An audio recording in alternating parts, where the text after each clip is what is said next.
مستمعاتنا الأفاضل والفضليات، ينفتح بامتياز لأجل مكاشفة سيرة حياة ومكابدات أيوب البحر أيوب، مع بلاغة الصمت والمسكوت عنه في كلا العنوانين. يتعلق الأمر بتجربة فريدة من نوعها، تجمع بين طلب الرزق بالصيد البحري وبين الكتابة الإبداعية، وتحديدا الإبداع الشعري. يوجد العزيز بلال أرهون جاءنا للتو من المضيق، الرينكون كما يسمى. بداية نرحب بك سي بلال على أثير إذاعة طنجة. كيف خليتي الدنيا في الرينكون، يعني في المضيق؟ أول حاجة كنشكركم بعدا على الاستضافة ديالي داخل إذاعة راديو طنجة العريق.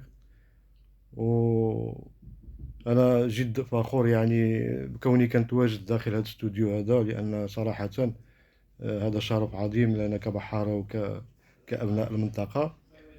بخصوص الرينكون، كاين شوية ديال البرد، الأجواء شوية متلجة كما كنقولوا. طاحت الشتا اليوم؟ لا، ما كاينش الشتا، ولكن كاين شويه د البروده والعلامة والحاجه ديال الشتا كنظن. العلامات الشتا ان شاء إن الله. شاء الله إن شاء الله. والاجواء داخل الميناء كما العاده وكما يعرف الجميع، كاين بزاف د الامور ان شاء الله نحاولوا نناقشوهم مع أكيد المستمع. أكيد، أنت كنت واحدا من الذين ترأسوا دار البحارة. بحار يبلغ من العمر حوالي 44 سنة أو 43، يعني 42. 40 42. مم.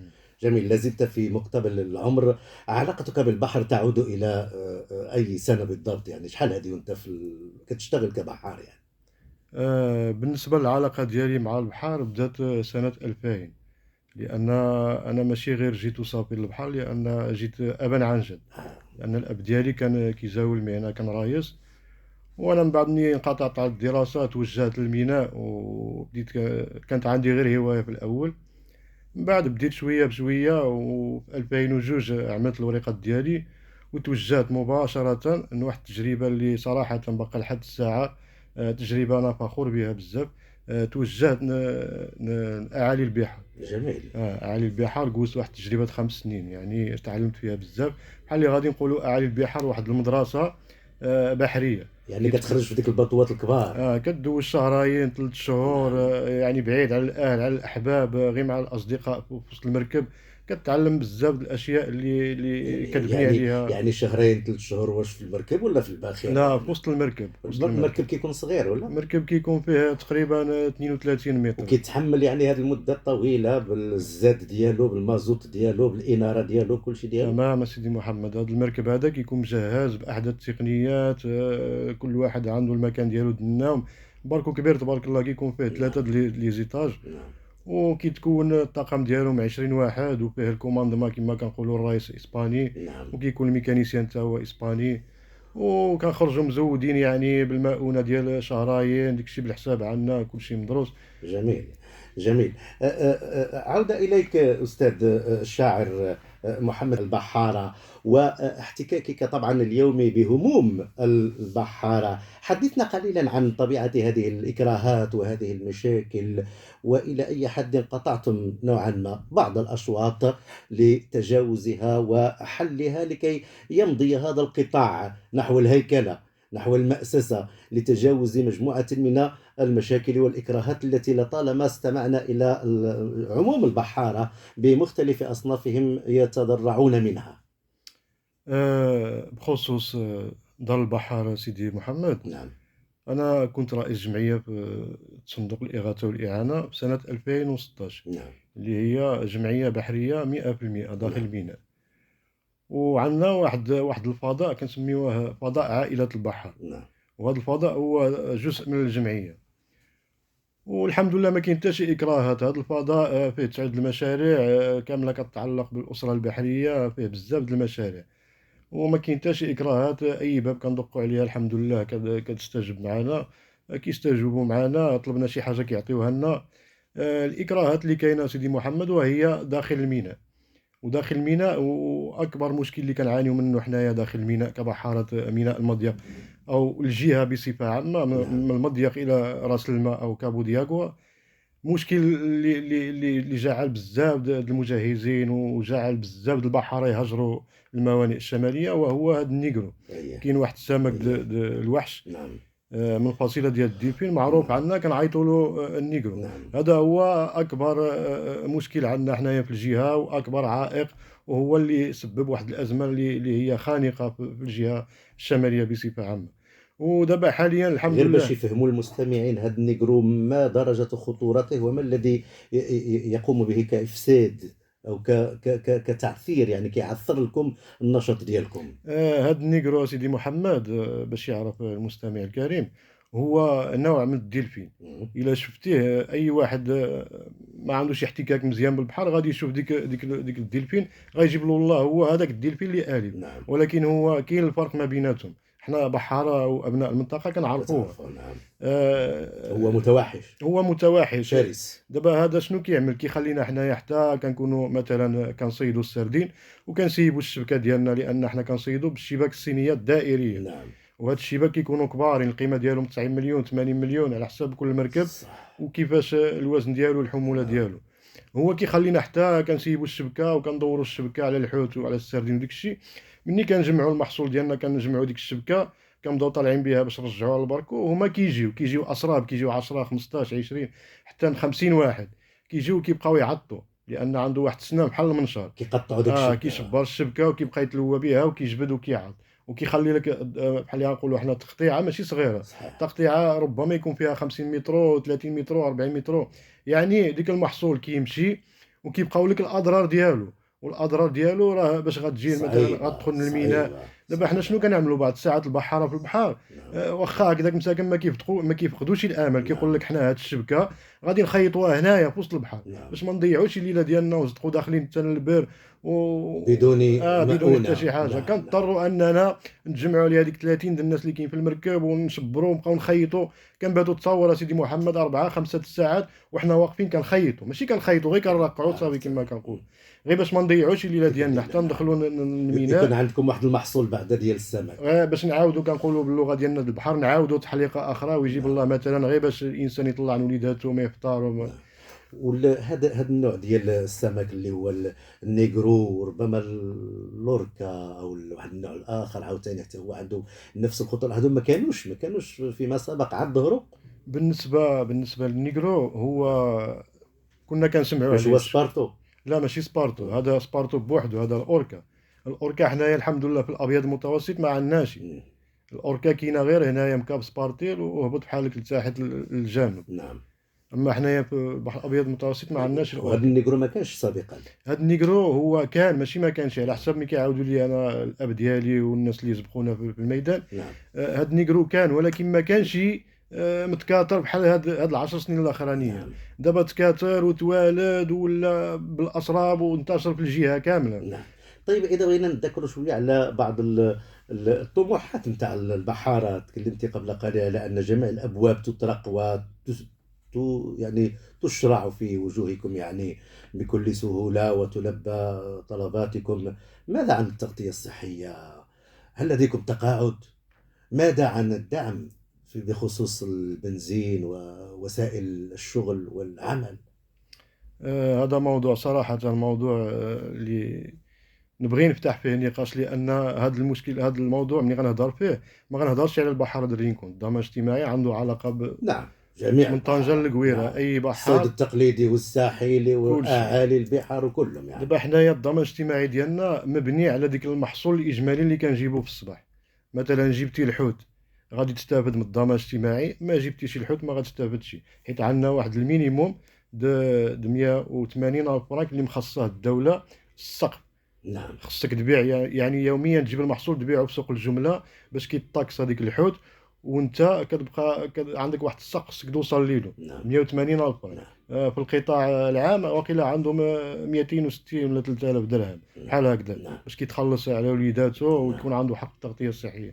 حنا في البحر عندنا غير 180 الف فرانك. ولكن هاد 180 الف فرانك في ظل هاد المشاكل اللي كنعانيو منها حاليا، نعم. وفي ظل هاد التكاثر النيغرو، صراحه انا سيدي محمد قسما بالله العلي العظيم دابا حاليا نعم. كاينين مراكب ما خرجوش شي سيمانه للبحر، وكاينين المراكب اللي دابا 3 ايام ولا 4 ايام هما كيخرجوا ملي كتهضر مع البحري كتقول له شحال ديتو كيقول لك 2000 فرانك 20 درهم.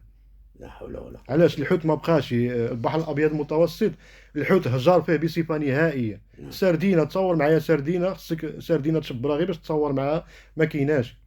وحنا دائما كنعملوا مراسلات وكنستشروا يعني مع الغرفه المهنيه مع. وعندكم نقابة ديالكم، عندكم شي تكتل ديالكم اللي حنا كيدافع عليكم يعني؟ حنا ما عندناش نقابه، عندنا جمعيه، انا كنعمل كاتب العام حاليا في الجمعيه ديال البحاره. مزيان.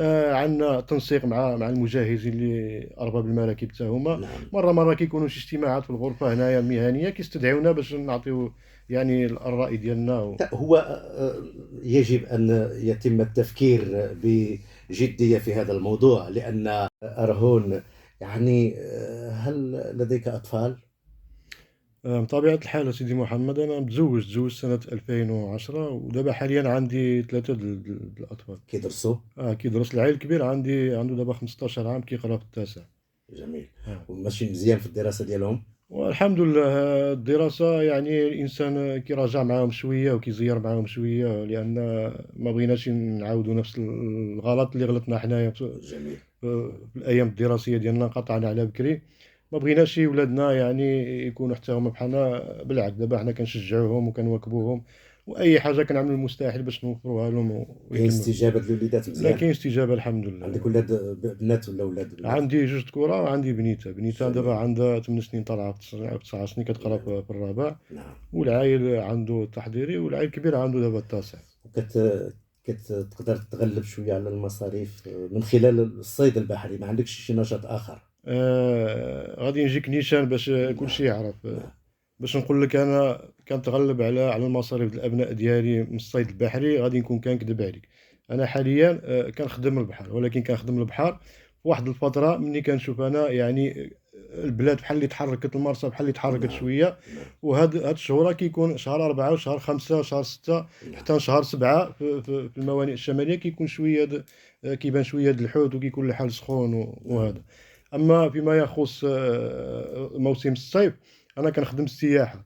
كنخدم وحاليا كنعمل نائب الرئيس ديال جمعية ابن بطوطة لسفن الترفيه السياحية، لأن جميل. الرينكون تما في المضيق قريب. الرينكون كتوفر على 3 الموانئ الترفيهية، وحنايا كنعوضوا يعني العمل ديالنا الصيد البحري كنعوضوه بالترفيه. وهذا نعم. الشيء دخلنا له، دخل المجال حتى هو دخلت له قديم، والحمد لله من تما. وهذا النوع ديال يعني المراكب الترفيهية فيها شوية ديال الترفيه البحري، يعني فيها شوية ديال المداخل بالنسبة والإقبال، كاين إقبال ديال السياح عليها؟ بالنسبة للمراكب الترفيه، وهو دابا حنايا كنخدموا مع الخواص. كتجبر نعم. دابا شي واحد رأس مالي ولا راجل أعمال في المغرب معروف، كيجي كيعمل باطو ديالو تما، وكيضطر أنه يعمل واحد الكابيتان باش يخدم معاه يخرج له وليداتو.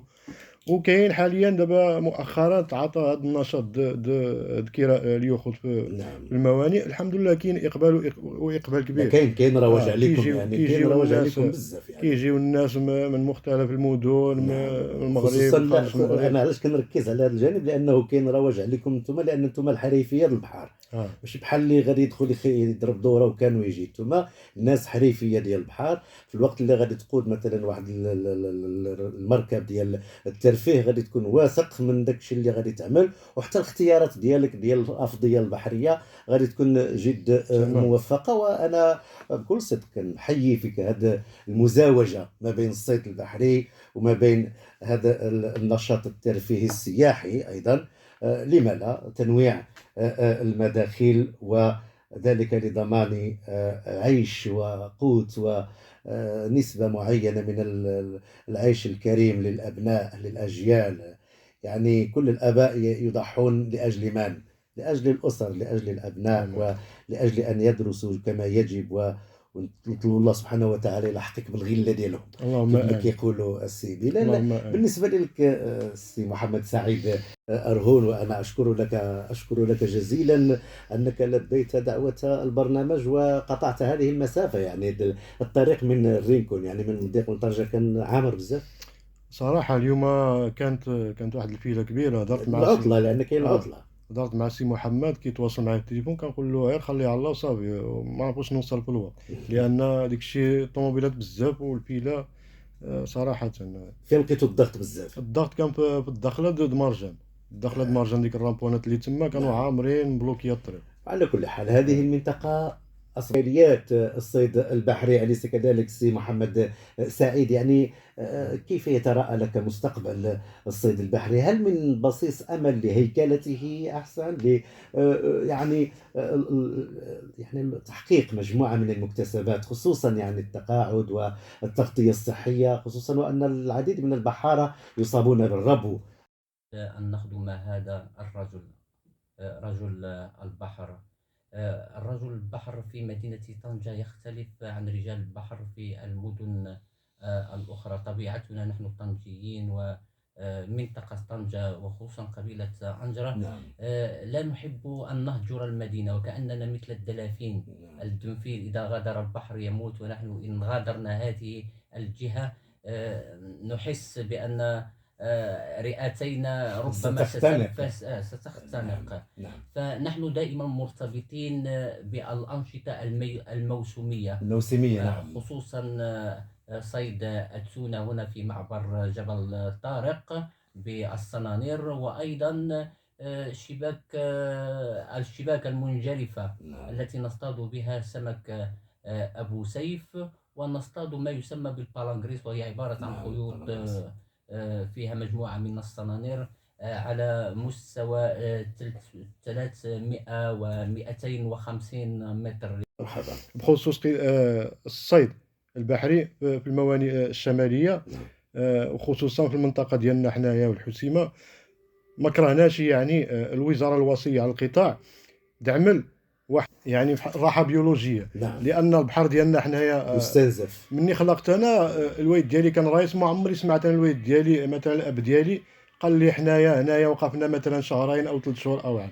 دابا حنايا الجيل اللي طلع دابا والشباب اللي كاينين دابا وحتى المجهزين ديال دابا كيطالبوا عندهم ديك الثقافه، يعني كيطالبوا فيها بالراحه البيولوجيه من اجل يعني التكاثر والتوالد مجددا. وكذلك كاينه واحد الظاهره في المنطقه ديالنا اللي هي خطيره، وهي الظاهره التشانكيتي. كاين شي ناس واحد الفئه اللي ما عندهاش ثقافه على البحر، كتمشي غير الشط غير البلايا وكيهزوا ديك التشانكيتي، وهذاك التشانكيتي فيه السردين فيه الشطون فيه كلشي، هما اللي كيدمروا يعني التوالد. على كل حال هي نداءات مستعجله نتمنى ان تصل الى اذان